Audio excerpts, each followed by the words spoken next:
Hey guys, welcome to tulip planting day. So today we are working on planting tulips into our raised beds. So we will take you along. We've got 10,000 tulips to plant. So first up, this raised bed has some ranunculus in it that I just had some like extra ranunculus that wouldn't fit in high tunnel, but now that we lost a bunch of ranunculus in the storm, this will now fit in the high tunnel. So I'm gonna dig this up, move it to the high tunnel.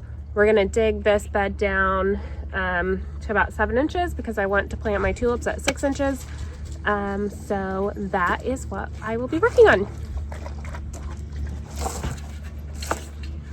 I forgot to say that I also had carrots growing in this bed. So it's always really good for your soil to have something growing in your bed. So when we had finished with our summer crops and we switched over to fall, I knew we wouldn't be planting these again until almost January, so I wanted to have something planted in the bed.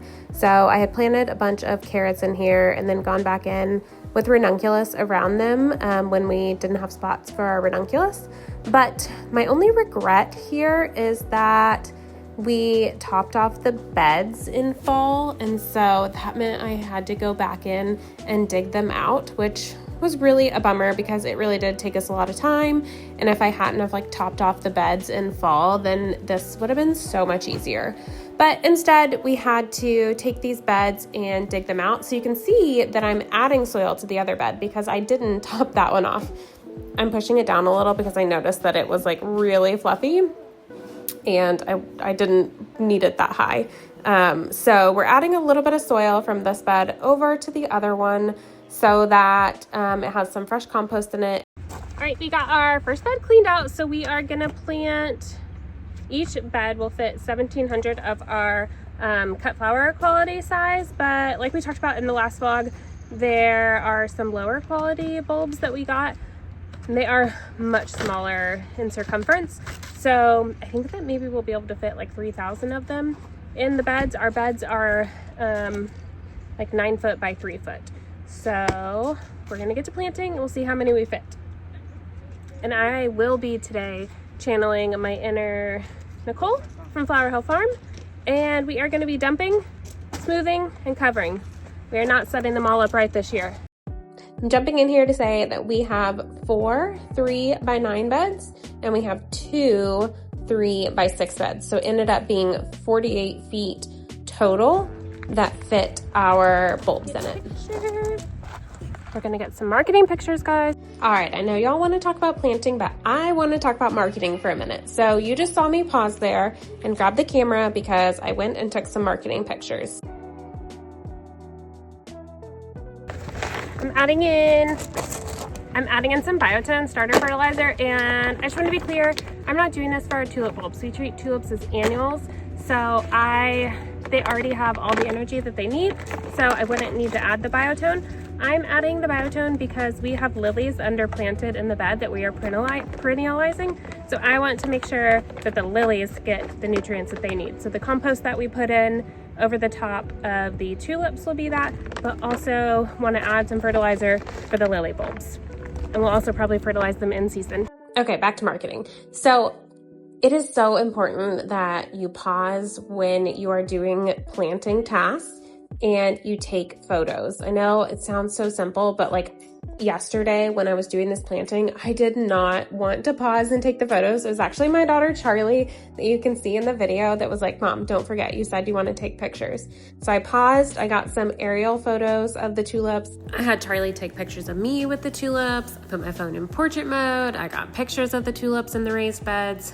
Case in point here, just take lots of pictures of all the tulips because your customers don't see this many tulips at one time, probably ever. So this is gonna be like a very shocking picture to them. So then what you're gonna do is you're gonna take those photos and you are going to post them. So what I did is while we were at the farm, I paused what we were doing and I went and I posted the photos onto several of the groups, so like Facebook groups. So I posted it on my personal page, I posted it in our gardening group, I posted it in our local community group. There's probably like 10 different groups that I went and made a post in, just like getting people excited for spring flowers and getting people excited about our farm. And you know what the results of that has been, guys? We have almost gone up 650 followers in the last 24 hours.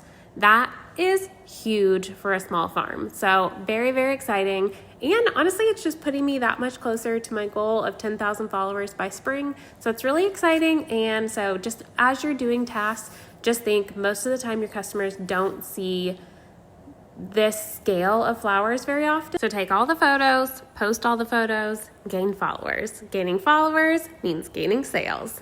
Okay, I'm stepping off of my marketing soapbox now. You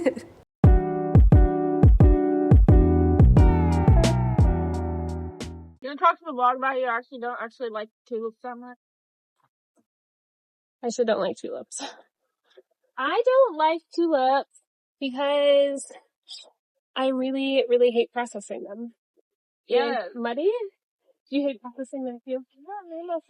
Okay.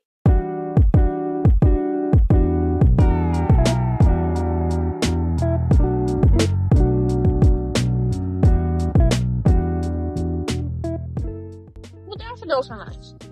Daffodils are nice because you can just pull them up. That's how you do calla lily too. So, calla lily. I really like smoke bush. It's really pretty. Do you need any bias? Smoke bush? Are you gonna make a 25-part series on how to trim it? Trim what? The smoke bush. No. Ready? Yeah. Where's the other one? Oh, right here. Are these different or the same? Same, I think. Yours is foxtrot, mine is foxtrot. Yep.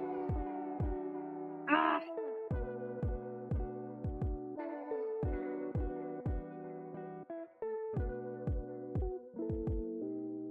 I realized I forgot to introduce y'all to my super awesome farm crew that I had helping me this day. So this is my daughter, Charlie. She is 14.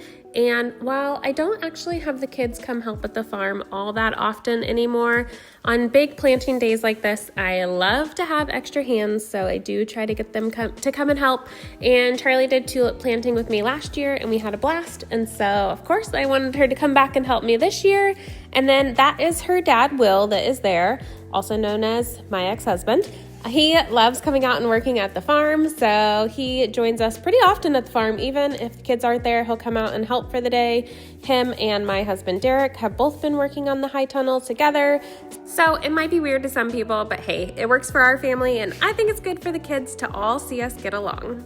Also, if you notice that I'm kind of just standing around not doing anything a lot in this video, that is true, and that is not normally my style.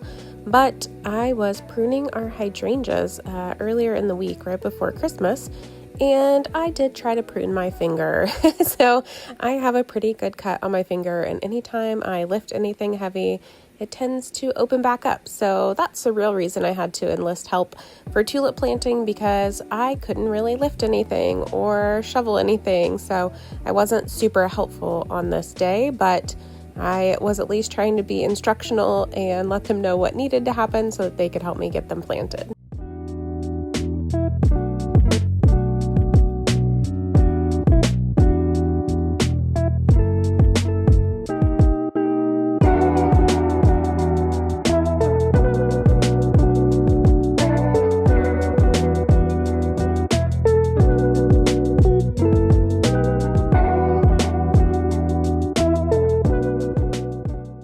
If you notice me pointing at things in the video and talking to the camera, it's not me actually trying to talk to you guys. It is my super fancy high-tech way of labeling where I've planted things. So I'm like the world's worst about labeling things. I don't know if that's y'all, but that is so me. I never label anything, but what I have learned to do is I will make a video and yell out what I've planted so that I can come back and reference it later.